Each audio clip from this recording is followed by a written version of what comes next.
எவன் ஒருவன் முருகப்பெருமானை உள்ளன்போடு வழிபடுகின்றானோ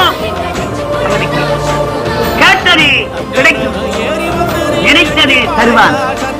சந்தேகம் இல்லை. ஒருவேளை அவன் அப்படி தவறுவானால், உன்னை காப்பாற்றவில்லையானால் என் நெற்றியிலே இருக்கிற திருநீட்டை தானே அழித்து விடுவேன். இது சத்தியம். ஏறி வந்து நீ எட்டி பாறையா சண்முகா,